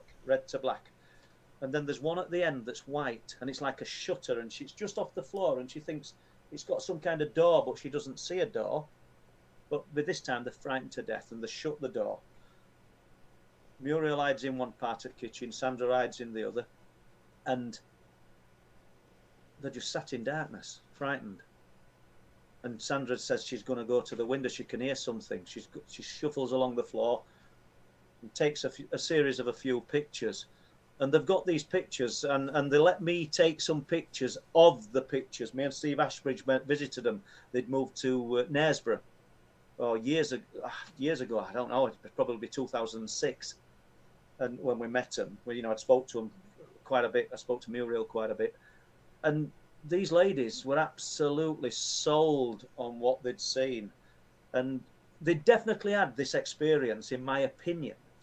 And they'd definitely seen something. What they never told papers was that Muriel's husband were also a Coast Guard. he wanted, not that that has any bearing on it, but he didn't get involved. But he never poo-pooed what they'd seen, never shouted them down and said they'd not seen it. Do you know what I mean? And here's a trained observer. And, you know, when we went, they showed us the actual photographs, and they showed us the negatives. And they'd got me and Steve holding the negatives up to the light. And they said that they'd seen a crucifix floating in a negative. I mean, we're there. I'm not calling anybody daft, but I mean, we're there. We're sort of looking. We didn't see anything floating in any negative. I mean, in grand scheme of things, it's not going to happen, is it? But that's what they claimed that they'd seen. And they've got these pictures. If you get Truth Proof One, anybody that reads it or looks at it, you'll see the pictures that I've put on. And it actually does look like an alien. It's weird what they've photographed from their kitchen window, just lifting the camera above the window. Well, these ladies lying, I can't prove whether they were or they weren't. I've spoke to them. I spoke to Muriel lots of times on the phone. I met them face to face. You know, we travelled to Knaresborough to interview them. I got the idea that they'd had this experience. But what is also interesting, Les, we've got two different cultures. We've got Muriel, who'd be in her late 70s, early 80s, and we've got the daughter who'd be in her 50s. She'd seen aliens. Muriel had seen angels. Do you know? Right. Yeah. It's interesting, but they'd both seen the same thing. That's what. So that's down to perception then. Down to perception, and there's a generation gap. It's upbringing, isn't it? And if we expand that, it's culture. You know, different places in the world see different things, but ultimately, we're all seeing the same thing. And not only that, was Muriel. Muriel was the mother, wasn't she? Yeah. Now was the religious? Did you go to? That's why. Yeah. That's it. Yeah. But you know. But what we're getting at is ultimately we're all seeing the same thing. So you go to some deeply religious country, and I'm not disrespecting anybody's religion, but they will perceive what we're seeing, I don't know, as the jinn, as angels. Somebody who's not so religiously inclined, we're going to see aliens. We're going to see something deeply spiritual on another level. But ultimately, it's the same thing. It's just different views on what we're looking at due to upbringings and worldview. Yeah. And just for me to answer that question, Alison, what's your most interesting encounter or encounters you've had? Well, I'm kind of late to the party, as it were, and the encounters I'm hearing from the witnesses being involved in the film Wolflands is really, really interesting. And and you know, a lot of these are pretty credible people who hold down good jobs, and you know, and what more can I say? You know, we're not there when they see these apparitions, sightings, or what we want to call them, right? But nevertheless, these people have took the time out. They've had the guts. They've sat on some of these stories for years, and to me, that tells me a lot. Now then, Les, tell us the first time, if you want to, the first time we met the guys from Rotherham. Break down how far they'd come, the situation that they. Yeah, just they travelled 139 miles, Paul, which and it's straight after work without having a meal or anything. They came straight to what we call ground zero, and so they travelled all them miles, and as I say, they was then willing to come with us, but they'd only come with a few other people. So that included the two witnesses. The two witnesses out of the three, I may add, was only prepared to come, and there was me, Paul, and Chris Wright, if I remember. Right, so they'd only go into the ground zero accompanied by us. They wouldn't have gone on their own. And when they went down there, that was a whole totally new, not new, but for them it was like reliving an experience that they'd experienced twice, I think, Paul, hadn't they, in there. And at first it was very, very unnerving for them. And I can honestly say, after spending the night in there, one of the witnesses was still unnerved. Absolutely terrified. But more importantly, what I'm getting at here, Les, is that when they met us at a place, I mean, we can say the locations. We met them at Reesty Bank. Reesty means rancid. So that kind of it means rancid. It means something decaying and dying. That's where we met them, which is close to where they saw this thing. So we met them at Reesty Bank. I'd spoke to them at length, but we'd not met. Les had never met him. I'd relayed the story, and Les had travelled through from Hull. Chris Wright came with us, and we descended down a ravine, an 800-foot ravine. We're not on ropes, people. You know, it's not Mount Everest, but it's still hard going. They came in the evening. It was almost dusk when we got into the ravine. We knew we were coming out in dark. They were going to work next day. They'd come straight from work. That kind of tells you how passionate they were to tell us this story, and the arduousness of getting out the ravine. Do you want to tell them what happened when we got to the top of the ravine, Les? Well, yeah, it's kind of embarrassing, really, but yeah, on that first visit that we did, we climbed out the way we came in. Now, when we came in, it was just like sliding down a kid's ride, what you get at the fun fair, as steep as that, and we had to then climb 800 up foot. 800 foot, and it's Paul was lagging a little bit, but I was lagging a little bit behind Paul. No, don't be blaming me. I managed it. Yeah, and when I'd reached the top, after everybody had unloaded all my equipment, which it really helped, when I got to the top, I just collapsed, and I was kind of just left there to die, I think. That's the feeling I got. And what had happened was I'd dehydrated on the way up, and it was, I think, around about the September time when I went up there, so it was quite warm. And dehydration had got to me, and I actually collapsed, and they thought I was dying. We really did think you were dying, people, and that's not even adding drama. Now, what came into question here is, where was anybody's first aid training? Well, the thing what came into question I never filmed it. I should have filmed it. We'd have had a bit of drama for Wolflands, but I never did because we were concerned. And, we gave him a drink of water. It just ran down his face. He was absolutely out of it. He says, I don't feel too good. Dropped to his knees and fell backwards. And there's me, two witnesses, and Chris Wright, and we were about a mile away from the cars, our vehicles, and thinking, it's an ambulance job. It's a helicopter job. Well, dehydration, as you know, it can be a killer. So we'll not labour on it too much, because I realise that we're probably boring people with this, but that actually happened. We should have filmed it. It would have been a bit of drama for Wolflands. So let's have some more questions, Les, because we've got 28 minutes to go. Right then, I am looking at a question from, I'll get this in the right order now, Paul. Nicholas collapsed because he thought he'd lost his wallet. Well, probably because he never puts his hand in it. Yeah, you're right. There you go. What's that question, Paul? I can't see the chat. It's a great question. Best question tonight, to be honest with you. I like that one. More sarcasm, please.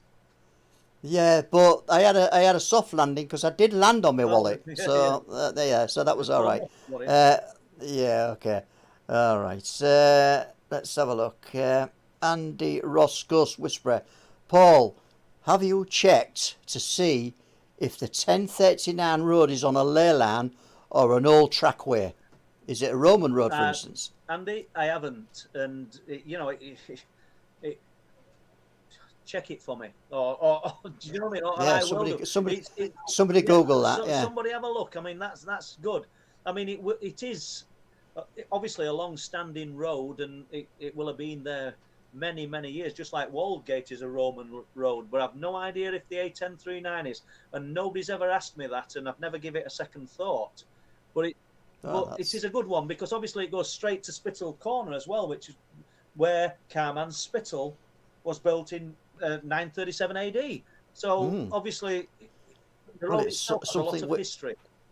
It's a place what we've dubbed as Ground Zero, really, haven't we? That's where Wolfland starts. For all purposes, yeah. So I'll move on to the next question, Paul, and the question is from Michael Adams, and Michael is asking, has the Flixton werewolf been seen all over Flixton? In a way, I suppose, in many places, yeah, because we've got the A1039. Just off the A1039 is Whitegate Hill, and I'm doing it with my arms as though people know where I'm going, but what I'm saying is it's been seen just below Whitegate Hill jumping into the road. We've got a report there. Across the Flixton cars at Caton, you see, these locations, it's not like we're moving from Leeds to Bradford. These locations, we're only moving a mile. So the question's relevant. So on the Caton cars, there's a guy called Lee, and I think it was West Garth back in something like 2016. Lee and his wife were turned onto West Garth, which is literally the opposite side of the cars, about a mile away.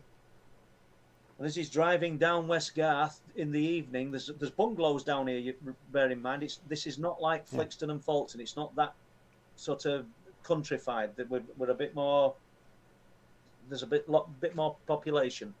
Something catches his eye, and he says it came from the side of a bungalow. And he saw something move in one bound, and then it was in the road. How does he describe it? Lean and disjointed. It didn't look right. He didn't describe it as a werewolf. He said it almost looked demonish. Myself and Chris Turner interviewed Lee in his home for Bringing Down the Light. So if anybody is interested and wants to look at Bringing Down the Light, either contact me or Chris Turner. And this thing, you know, long, lean, very tight fur, not shaggy fur, but his wife saw it as well. But Lee was the guy the spokesman, he was the guy who retold the story. Jumped into the middle of the road, from the middle of the road onto the cars and gone. Whitegate Hill, less than a mile away. Kelly and her sister driving down there, come onto the same stretch of road, which jumps into the middle of the road and gone. Is that too much of a coincidence? Is this thing wanting to be seen? Is it a shock thing? How come these things, these anomalies that are so rare, so indistinct, land in front of a car? Do you know, are they stupid? Or is it planned? Yeah. So I've got a question here then, because these reports that you get from these witnesses, do they actually go further in their account and say, well, this creature looked as alarmed as me, as I was alarmed at it, or does that not even come into the that is a good question, Les. That's the best question you've said tonight. That because I've not thought of that, and they've not said. They've not said, and do you know? It's something that ought to be asked. My gut feeling is, if it would have been said, because they've said it literally jumped in the road and left. Now me and you know, Les, that we've interviewed and filmed the young guy who were driving to see a friend at Bempton, and he were on what they call it. I forgot the. He was down the lane there. On this particular lane, should we say, in between Bridlington and Bempton, and he sees eye shine as he's driving a bit closer. He thinks, God, that's a big deer. And then he slows his car down because it comes out into the road. He says, and it was kind of crawling on the road, like almost cat-like. And then it stood up on two legs and looked at him. So we have got an interaction there. But your first question's quite telling, because I'd not thought about when Kelly said that this thing jumped into the road, or when Lee said this thing jumped into the road. And I don't think Chris thought, did it look at you and did it look alarmed? But I do believe that he would have said, it looked at me and I got this feeling of dread and things. That's probably why the question didn't get asked, but it's still one that needs addressing, because it's a good, you make a good point. I mean, it could be where these creatures are alarmed as what we are at seeing them, hypothesising here, and where they then disappear into another realm. Well, Are you with me? it could well be. I mean, we just don't know. We're clutching at straws, aren't we? Me included, obviously. And but the point is that, you know, this road, the A1039, I think it was 1966. The guys on the motorbike. Kelly's sighting, I think it was 2019, jumped into the road. Lee's sighting at West Garth, less than a mile away, jumped into the road. Would something be so stupid? Let's use that word. Would it be so stupid to jump in front of a car on a remote road? Is it a cause and effect? Is it wanting to leave a lasting impression? I'm not saying because we're going to talk about it later, and that's what it wants. But is it the kind of shock and awe that I want to create? I really don't know. But it's fascinating. Or is it accidental from their perspective? You know, If it were that they are accidental, saying. it's a pretty repetitive accidental, isn't it? Do you know what I'm saying? Even if the reports I've got span years and years, we've got these reports of it landing in the middle of the road.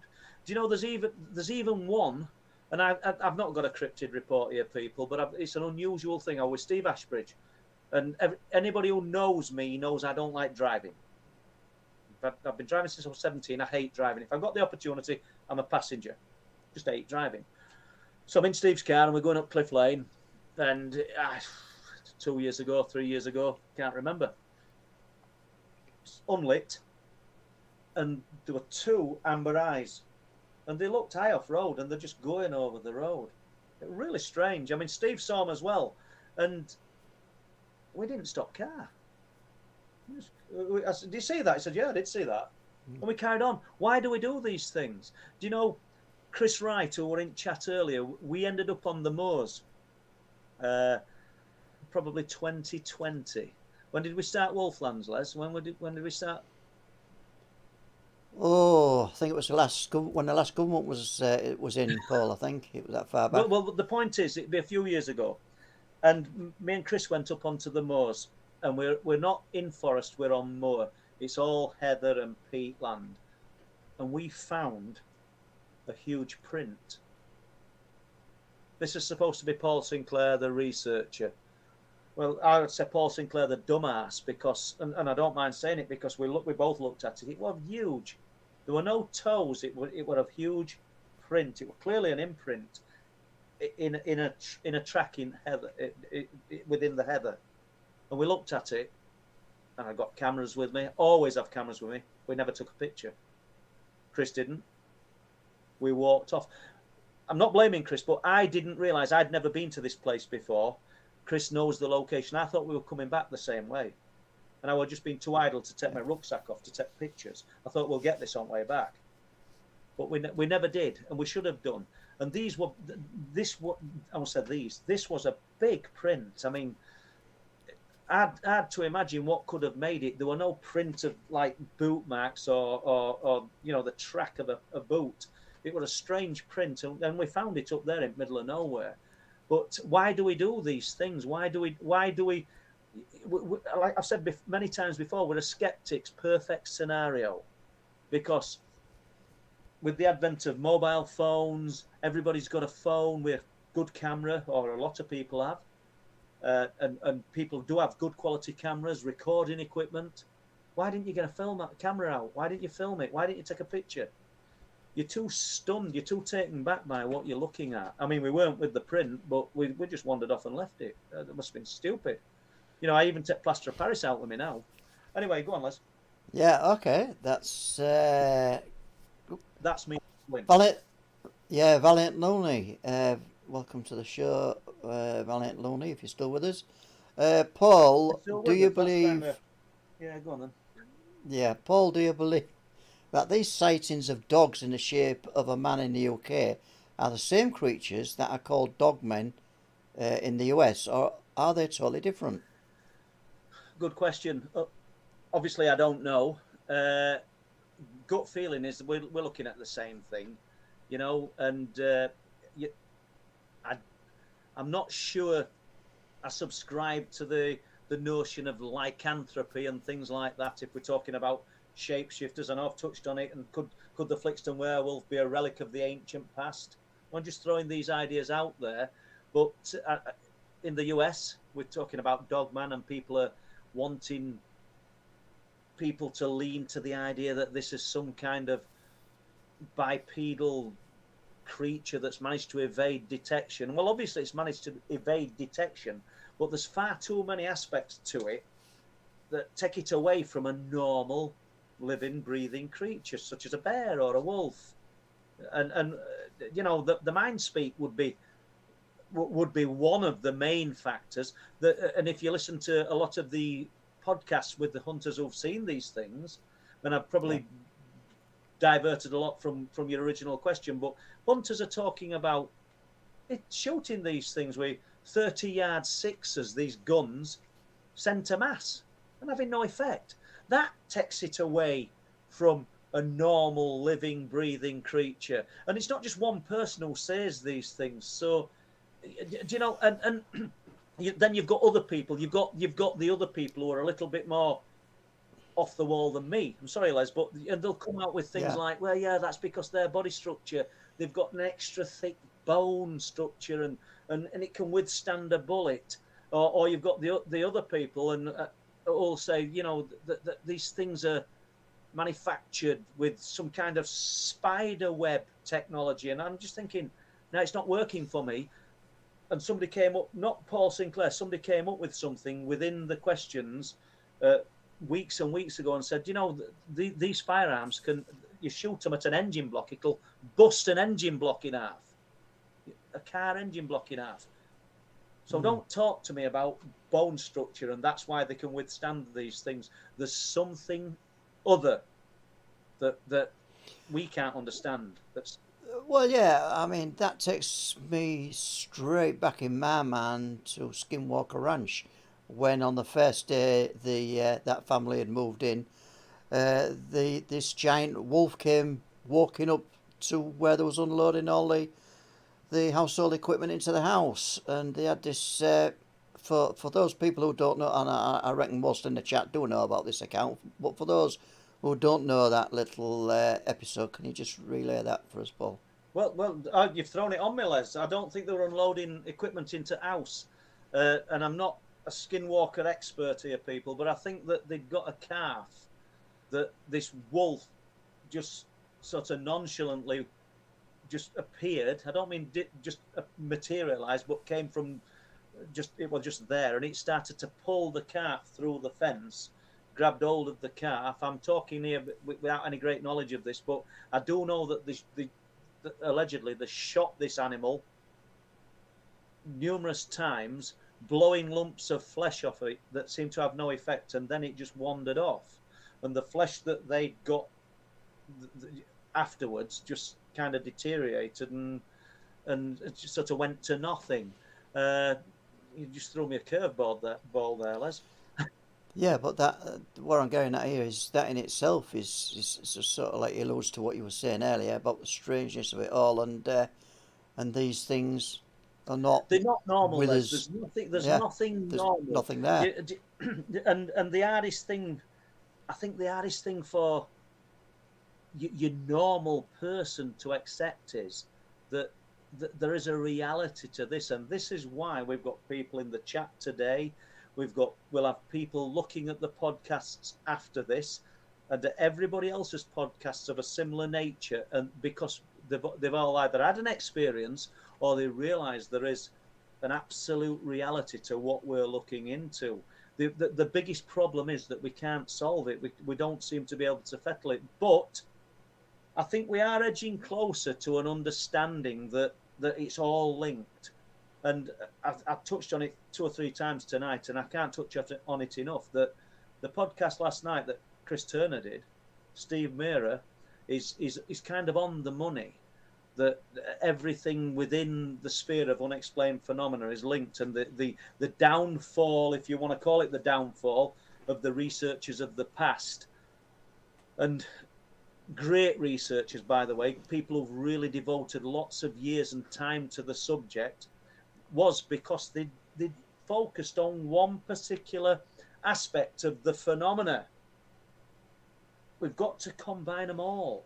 If we can combine them all and look at you can see the similarities. It's all there. Everything's there. All the ingredients are there. So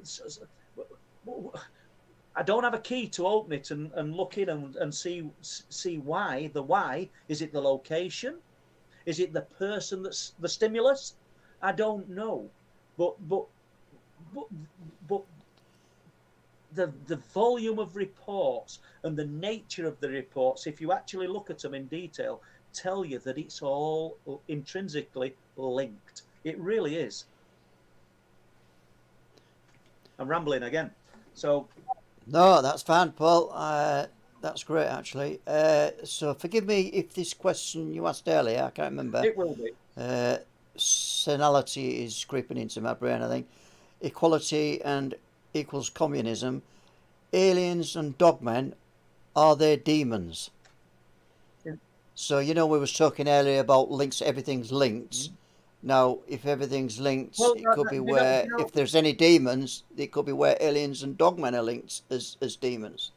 Could be. I don't have a long answer to that. It could be. I really don't know, because I think I've just said in part everything within the sphere of the phenomena that is linked. Yeah. What? Okay. I'll just put in there, Paul, because I just want to get this in there. I think if you put it on another perspective, I'll put it another way, right? In so much as the what benefit as of us humankind seeing dogmen or aliens, what benefit have they brought to our living, our society, our well-being? None. Are you with me? None, Les. But why should they bring benefit to our well-being? That would be the human perspective. That would be our perspective of things. What benefit have they brought to us? They have their, whatever this is, has its own agenda, and they're probably not interested one iota in what we think, what we feel. Just like some people think that all of this is love and light. There's no love and light from me as regards my experiences. You know, these things, we call them aliens. They take you in the dead of night under a veil of secrecy. There's no cameras on. They're not wanting people to see them. There's procedures and there's trauma and there's nothing good about what's happening. Yet you've also got the people who are saying, these things, they're our salvation. Well, where is it? Where's the salvation? Look at what's happening in the world today. Where is the help and the salvation? And yeah, good point. Yeah, I don't know. I mean, we're looking at that question. We're loaded from a human perspective. We've got to look at it from the phenomena's perspective, and from where I'm looking at it, at the phenomena, it's not got any interest in our good. And that kind of leads me on to another question. Now, we had recently on our show Kaz Clark with the Pentrick incidents, and she was the first one on the scene, first-hand accounts, witness accounts to all that, and she was telling us the what she thinks of government involvement in all this. So the question is to you, in general, knowing what you know about that incident, how much do you think the government are involved in the UFO phenomena, and I suppose these are the sightings that people have experienced, like dogmen? I mean, obviously, my knowledge and my involvement is very limited. I only know what I know, so I'm not privy to anything special. However, I do believe that the powers that be are fully aware of what's happening. I mean, let's just look at it in another way. That thousands upon thousands of freedom of information requests are placed regarding the UFO subject and other aspects of the phenomena, and we get a standard dribble of a reply that it's of no defence significance, or this, that, and that happened. Kaz Clark in question, when they put their freedom of information request in, they got the same reply that I got for Wilsthorpe, near enough word for word. Yet we know, behind the scenes, we know just by virtue of the documents released from the 1950s to present day, to 2010, that they were vastly interested. There were monstrous amounts of time and energy poured into finding out what the phenomena was. So we've got one face that's telling us a load of lies, and we've got another face that to pacify the public, and we've got another face of authority that's taking a real serious interest. Just before because we're just about there now, Les, aren't we? But I do apologise because Andy Booth posted a question up earlier, and I did see it come up in chat. And when we thought break, I was going to try and answer it. I can't even remember what it was now, but just let me scroll through, Paul. I might be able to find it, and see if Debbie sent it. No, she said, is there an evidence that the A64 from Malton to Filey, Flixton, is possibly Roman? I don't know, Chris. I don't know, but it could be. You know, I mean, these ancient sites. Yeah. Well, generally, you find all these long straight roads were formerly Roman roads, weren't they? They wouldn't have been out hard built. Let's put it that road. It's been all over the place. But well, yeah, probably. Right. I'm just going to deviate completely now, because people have been asking us about the development of the Wolflands film, and we've already mentioned earlier on in tonight's show of what's involved with it, and we're still editing, and we're still filming little bits as well. So yes, it will be quite a while yet, but we just hope it's well worth the wait. Quite a while, yeah. That's quite a while, yeah. So I've just got a few stills that people might want to see, Paul, and I'll put these on the screen now for the viewers, and I'm just kind of going through these. We've got one of our main witnesses in the woods here on screen, Jeff, and we did a complete all-nighter there, didn't we, Paul? So that was a good. We did. Are these going in real time? Because I'm looking at screen actually now, Les, and I can see. No, you won't see him yet. You'll be all right. Fair enough. Paul, if I can't leave him on too long, we will run out of time. and let's have a look. See if I can get there now. Les, do we get vaporised if we go over time? Okay. Well, it looks like my my little thing doesn't want to work. I know. Let's go back again. Yeah. No, it don't want to work, folks. But you did get one still tonight from the film, so yeah, we'll put some more stuff on for you probably in a couple of weeks' time. And but yeah, the update is that there's no update really. It's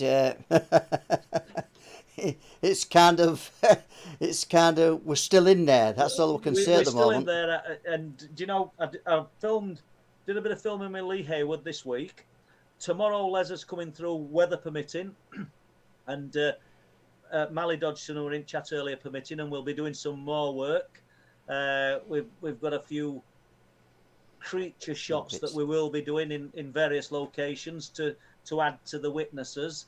So yeah, it's ongoing. We're just adding all these extra elements. Either we've got it completely wrong, people, or we're going to produce something that's half decent to everybody's eyes. And I think we're onto something here, but you'll just have to bear with us. And Lottie Space Cadet, honestly, you've been in chat all day, and all night, and Tim Brennan just not said hello. Aldo Rain, Joe Weeks, thank you for spending time and participating. Thank you. And Andy, Andy Codes. Right, yeah. And we've got to thank Deborah Singleton for moderating the chat tonight. She does a great job. And also, I've got to thank you, Paul, for giving us the time tonight of 2 hours. Solid 2 hours out of your 2 time. hours. I don't really know what I've talked about, to be honest, Les, but it's all good. You know, next time we do it, people think about it and fire some questions at Les or some ideas at Les, but because we can do Hummonby, Wilsthorpe, let's do one from start to finish, and let's go through it. If it takes an hour and you've got questions after it, that's brilliant. And even if we only do an hour and 15 minutes live stream, that works for me. So let's do a complete account from start to finish. I think that would be good. Okay, that sounds good with me, Paul. So on that night, on that note, I've got to say good night from me.